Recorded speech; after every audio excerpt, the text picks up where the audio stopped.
फतेहपुर में मकबरे को लेकर विवाद और विवाद के बीच कई सारी चीजें अब तक सामने आई। हमने आपको उस खबर दिखाई कैसे मकबरे पर चढ़ जाते हैं हिंदुवादी संगठन के लड़के, उसके बाद उस पर हमला किया जाता है, गंदी गंदी गालियां दी जाती हैं, पथराव होता है, पुलिस की मौजूदगी में यह सब हो रहा होता है। आरोप बीजेपी के जिलाध्यक्ष पर भी लगता है, लेकिन बीजेपी के जिलाध्यक्ष का नाम एफआईआर में दर्ज करा ही नहीं जाता, जबकि उनके इसी से संबंधित कई वीडियोस भी सामने आ जाते हैं। उस वीडियो में वो नजर आता है कि कैसे एक दिन पहले, यानी जिस दिन यह घटना घटी है, जिस दिन यह हमला हुआ, उससे एक दिन पहले ही वही बीजेपी के जिलाध्यक्ष किस तरीके से अपील कर रहे थे लोगों से कि सबको इकट्ठा होना, और उसी के बाद उन्हीं लोगों ने उपद्रव वहां पर कर दिया। उसके बाद की भी वीडियो निकल कर आई कि कैसे वो पुलिस के बड़े अधिकारी को धमका रहे थे। उसके बाद उन्होंने एक न्यूज चैनल को बयान देते हुए कहा कि वो मकबरे में गए, वहां जाकर उन्होंने जांच पड़ताल की, जबकि उनका हक नहीं है। ये किस अथॉरिटी के साथ उन्होंने किया ये कोई पता नहीं है। लेकिन इस उपद्रव के बीच एक तस्वीर और हमने आपको दिखाई थी कि कैसे पुलिस वालों के सामने ही उपद्रवी खुलेआम मकबरे पर हमला कर रहे थे, और एक तस्वीर आई थी कि उनमें से एक उत्पाती के साथ एक पुलिस वाला गलबैया करता हुआ नजर आ रहा था। लेकिन अब है अगला चरण। अगला चरण का मतलब ये कि एक तरफ सदन के अंदर जब वित्त मंत्री उत्तर प्रदेश के वो 10 उत्पातियों के नाम, उपद्रवियों के नाम, आरोपियों के नाम पढ़ने जा रहे थे, तो योगी आदित्यनाथ उन्हें रोक देते हैं। लेकिन दूसरी खबर यह भी है कि ये एक संकेत पहुंचा था क्या फतेहपुर, क्योंकि फतेहपुर में जब कार्रवाई शुरू की गई और जिन 10 आरोपियों का नाम एफआईआर में दर्ज, उन्हें गिरफ्तार करने के लिए पुलिस प्रशासन पहुंचा, तो कैसे आप देखिए वही उत्पाती डीएम के सामने मूंछ पर ताव देता नजर आता। आज आपको प्रशासनिक अमले के मजबूरी, लाचारी ये भी दिखाऊंगा, और कैसे उत्पातियों का पूरा झुंड खुलेआम कानून को चुनौती दे रहा है वो भी दिखाऊंगा। नमस्कार, मैं हूं प्रज्वल गौतम और आप देख रहे हैं क्राइम चौक। यह कहा जाता है कि सत्ता जिसकी होती है वो ताकतवर होता है, और उसके पाले हुए जितने भी गुर्गे कार्यकर्ता, जो भी कह लीजिए, वो बहुत ताकतवर होते हैं। आरोप अलग अलग सरकारों पर लगते रहे, लेकिन भारतीय जनता पार्टी ने हमेशा ये दरकिनार किया कि वो उपद्रवियों को कभी नहीं पालती, उत्पातियों को कभी नहीं पालती, वो न्याय करती है। लेकिन ये कैसा न्याय है, आज इस सवाल उत्तर प्रदेश के मुख्यमंत्री योगी आदित्यनाथ से भी पूछा जाना चाहिए, और योगी सरकार से भी पूछा जाना चाहिए, बीजेपी के नेताओं से पूछा जाना चाहिए। पहले मैं आपको एक बयान सुनाने जा रहा हूं, वो बयान जरा गौर से सुनिएगा कि एक व्यक्ति खुलेआम कैसे पुलिस प्रशासन को चुनौती दे रहा है। वो खुलेआम ये बता रहा है कि अगर उसके अपने लोगों की गिरफ्तारी होती है तो 1.5 लाख और लोग उतर आएंगे।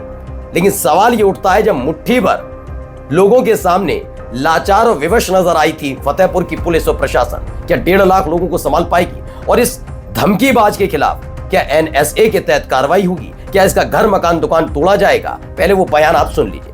तो मुकदमे लिखे गए हैं हमारे हिंदू सनातनी भाइयों पे, अवैध है, गलत है, और उन लोगों के लिए तो पुलिस को, जिला प्रशासन को सुरक्षा देना चाहिए जिन्होंने अपने हक की लड़ाई लड़ने का प्रयास किया है। तो हमारा मंदिर था, 2012 तक हमारे लोग वहाँ पूजा कर रहे थे, हिंदू धर्म के लोग वहाँ पूजा कर रहे थे, और इसके बाद अगर आज उसको अवैध रूप से कब्जा किया गया, उसके लिए हम लोग यदि, हमारा हिंदू समाज, हमारा सनातन यदि आगे आया है, तो हमारे इसमें जो है वास्तविकता को ध्यान में रखते हुए जिला प्रशासन को हमारी मदद करना चाहिए, हिंदुओं को सनातन का पक्ष लेके, और वास्तविकता पे हम लोगों को वहाँ पे पूजा अर्चना करने देने चाहिए। मांग क्या है? हमारी मांग ये कि जो मुकदमे किए गए वापस किए जाए, और पत्थरबाजों पे मुकदमे लिखे जाए, उन्होंने जो अनावश्यक चोट पहुंचाई है उन पर मुकदमे लिखे जाए। तो ये बयान जरा दिया गया, इस बयान में वो धमकी देता हुआ नजर आता है। इसमें लिखा है, फतेहपुर की मजार में उपद्रव मचाने वाले गुंडों पर एफआईआर के बाद भी गिरफ्तारी नहीं हो रही है। ऊपर से तामेश्वर मंदिर मेला समिति ने चेतावनी दी है कि अगर गिरफ्तारी हुई तो 1.5 लाख सनातनी सड़क पर उतरेगा। पुलिस को चाहिए अपराधियों को जल्द से जल्द गिरफ्तार करे, किसी के दबाव में काम ना करे।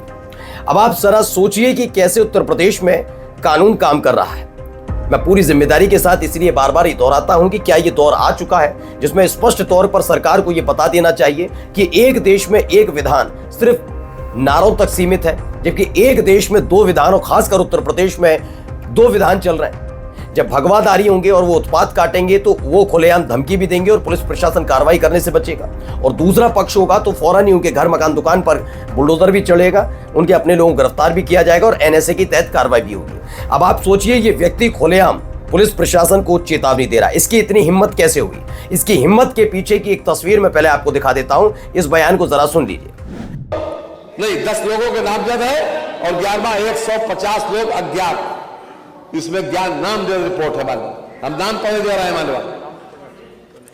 ये तो आपने सुना है कैसे वित्त मंत्री उत्तर प्रदेश के वो बयान दे रहे थे, वो स्पष्ट साफ गोई से, शायद ये पहले से स्क्रिप्टेड नहीं था, उनको मना नहीं किया गया होगा, उन्होंने अपनी तरफ से पूरी बात रखने की कोशिश की। उन्होंने बताया कि फतेहपुर की पुलिस जो फतेहपुर में हुआ उसके बाद उन्होंने जाति धर्म के बिना कानून ने अपना काम किया। 10 आरोपियों का नाम लिखा गया है और उनका नाम वो पढ़ना चाहते थे, लेकिन योगी आदित्यनाथ ने उन्हें रोका। सोचिए, उत्तर प्रदेश के मुख्यमंत्री योगी आदित्यनाथ ने आखिरकार उपद्रवियों का नाम पढ़ने से रोका क्यों?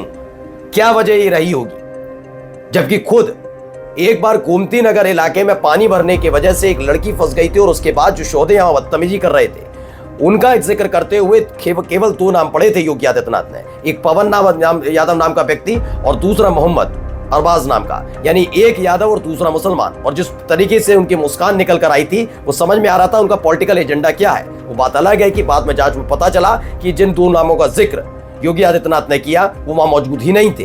खैर, जब ये उत्पातियों और उपद्रवियों का नाम पढ़ना चाहते थे उन्हें रोका गया। ये संकेत क्या उपद्रवियों तक पहुंचाया गया या फिर ये संकेत अधिकारियों तक पहुंचाया गया? ये कार्रवाई कितनी, कैसी और कितनी सख्त करनी है?